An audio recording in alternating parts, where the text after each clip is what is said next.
রাজধানীতে মুরগি ও চালের দাম কমলেও বেড়েছে তেল, মাছ, সবজির দাম। এসব নিত্য প্রয়োজনীয় পণ্যে কেজিতে ৩০ থেকে ৪০ টাকা বাড়ছে। সবজি ও মাছ ক্রয় ক্ষমতার বাইরে চলে গেছে বলে জানান ক্রেতারা। আর ব্যবসায়ীরা বলেন, এই সময় উৎপাদন কম হওয়াতে দাম বাড়তি।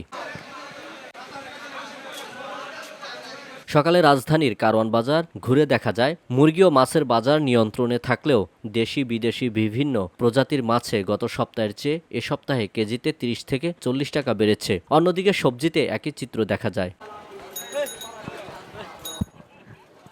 ক্রেতারা বলছেন, ক্রয় ক্ষমতার বাহিরে চলে গেছে, তাই সবজি ও মাছের বাজার নিয়ন্ত্রণ করা উচিত। সবজি বাজারের দাম কিন্তু কমে নাই। রমজানের সময় যে দামটা বৃদ্ধি পেয়েছিল, ধারাবাহিকতাটা অনেকটাই চলে আসছে। এই ক্ষেত্রে আমার মনে হয় যে সরকারের বাজার মনিটরিংটা আরেকটু বাড়ানো যেতে পারে। বাজার যে পরিমাণ শুনছি আর কি, বাজারের ইয়াটা এখানে আসার পর দেখি যে বাজার সেরকম ভাবে নাই আর কি, দাম বাড়তি আছে।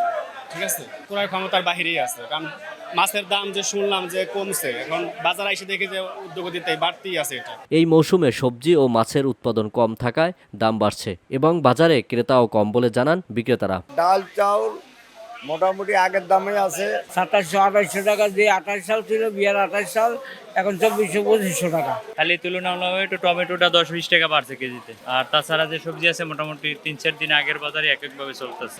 মাছের বেচা কিনা তেমন ভালো না, মাছের দামও অনেক বেশি, আর বাইরে অনেক ফুডের মধ্যে দোকান আছে, এই জন্য বেচা কিনা তেমন ভালো না। এদিকে ভোজ্য তেলের কেজিতে 5 টাকা বাড়লেও চাল, ডাল, গরু মাংস নিয়ে স্বস্তি প্রকাশ করেন সাধারণ মানুষ। আল আমিন এম তাওহিদ, ভিওডি বাংলা, ঢাকা।